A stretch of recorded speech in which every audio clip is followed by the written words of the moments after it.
So talk to me about going to ECW, because I remember, like I said earlier, one week I'm seeing you, the next week I don't see you for like 8 years or 6 years, because you started going to ECW. How did you get your foot in the door there? It was wild because I was working for a guy named Mike Illians in I think it was Nutley, New Jersey, or Islin, New Jersey. And Mike was such a good guy, but he was bringing in ECW guys like Nova and Meanie and who else? They brought Dreamer and Raven too, no? Yes, yeah, they brought Dreamer in, and I had this concept of like this anti-hardcore gimmick, and I had seen like Shane Douglas do something like that, and Mick Foley do something like that, but they were already established guys, and I thought, wow, no one knows me. Like, man, I would hate somebody like me, like all of a sudden just showing up in like the hottest alternative promotion in the US and saying, nope, not doing this stuff. And so I started to develop that character in Nova, and I worked together a lot for that company. And Dreamer was there one night and saw it, and there became a shift in that like late '98 where, you know, remember, everybody wanted Reckless Youth, like he was the guy, and I think Heyman wanted Reckless, and Nova goes, hey, I got this guy, he's got like, and like Nova will tell you himself, he's like, yeah, he's not the most athletic guy, but like, you know, he's pretty smart. He knows he's got a character in this, and he's not that smart. He's kind of smart. Yeah, he's kind of smart. He's really selling you. And yeah, so I got a chance to try out, and he let me work with Nova on a night that like Nova was changing all his gear and his music, and I just got lucky that it was in Philadelphia, and Philadelphia crowds could eat up somebody from the outside, but a lot of these people had seen me come through the indies for the last few years. So it was almost like they gave me a chance. And at the end, Paul's like, so would you like to be here? I'm like, oh, yeah. He's like, how do you see yourself? I'm like, I have this old school character and this. He's like, I love it. Let's do it. And I'm like, okay. And then, I just got lucky from then on. My whole career was lucky. What was your initial impressions of Paul? Same thing I have now. Like the second you're around him, he is so captivating, and he makes you feel so good about yourself that you don't care. Like, a funny story is I had, we were doing the SummerSlam tryouts, and the Creed brothers were with me, and they're two of my guys. And, they were meeting Paul for the first time, and the Creeds, like, they weren't like pro wrestling fan like I was, they liked pro wrestling, but they were like top level amateurs and stuff. So meeting Paul wasn't the coolest thing for them. They were like, oh, this guy, right? So I even said, I go, he's going to tell you he knows you, right? And they're like, yeah, we're not falling for it. And Paul looks him right in the eye. He's like, oh, Julius Brutus, I've heard so much about you. I've watched matches and just in that Paul way, and I could just see their eyes, and they were like, yes, sir. I go, right, guys, did you see it? Like, this is how Colts get started. He's such a such an awesome speaker. I couldn't do it there.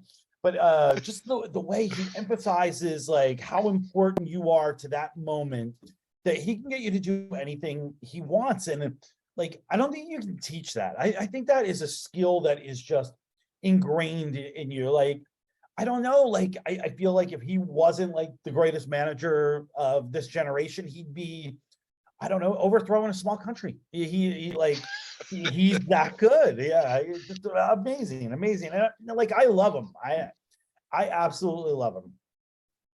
He's still got time. Hey, if he's got goals, maybe he will get that country one day. You never know, right? You never know. Yeah, I would fight for him, even though I know. Like, I'm like, all right, I've never held a gun in my life, but man, Paul said to do it. I'm all right. Yeah, I don't know. He's just, yeah, there's something about him that, like, even I laugh. Like, I see myself falling into his trap. He is just captivating. When you got there, it wasn't so much the ECW that started with the blood. I mean, I know there was a lot of blood, but it wasn't as hardcore when you got there. Is that correct? Yeah, there was it seemed like there was a shift to more of the Lance Storm, Jerry Lynn, Justin Credibles, and I guess you could call it the work rate, overtook the hardcore part of it. Shane Douglas and those guys. You had your hardcore section, but like they were really emphasizing wrestling for a while, and it was fun because when I first started, I was with Nova or Chris Chetty every night for like 3 months, and then as I was making my way up, I kept thinking, I'm like, oh my god, I'm going to draw a New Jack here, or an Axel Rotten or a Balls Mahoney, and then I would draw a Jerry Lynn, and you're like, oh, now I'm learning even more. And by the time that I started coming up on the card, I felt like it had such a great mix where I could learn from a Justin and a Jerry, more of the like technical and then high spots and false finishes. But then I could work with Balls and New Jack and have these hardcore matches too, where like it was how they saw them laying it out. And I thought, oh wow, man, what a lucky dude I am, is that I could do both styles, so like I could mesh with everybody. Any crazy locker room stories? Anything you want to talk about? Because I mean, it definitely wasn't. You definitely weren't in Delaware anymore going into that locker room. No. I got lucky with a lot of the locker room stuff because Jack Victory was there, and Jack was such a mentor. Just kept me out of trouble, kept C.W. Anderson out of trouble, Lou D'Angeli out of trouble. And so I didn't get to see a lot of the dramas and stuff like that. I once saw like New Jack, like Vic Grimes once, and I thought, did I just see that? Like, it was just a bam, and it was over. And then like there was one famous time where like Sandman and Jack Victory got into a fight in the locker room, and it was bad, and it was people were angry. And the next morning, Jack was flying from like, I think, Pensacola, and the rest of us were flying from New Orleans. And here comes Sandman, right? And he's got his sunglasses on, and he is stumbling to the gate, and he goes, yeah. And I go, oh, I'm mad at him because I'm Team Jack. And he goes, yo, did I get in a fight last night? Right? And I'm like, yeah, like,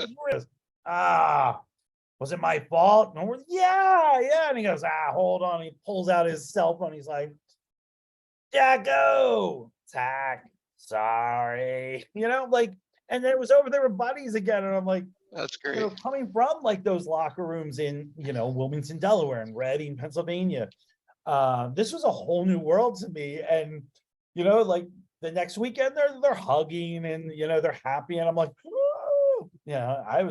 It was definitely a chance to grow up.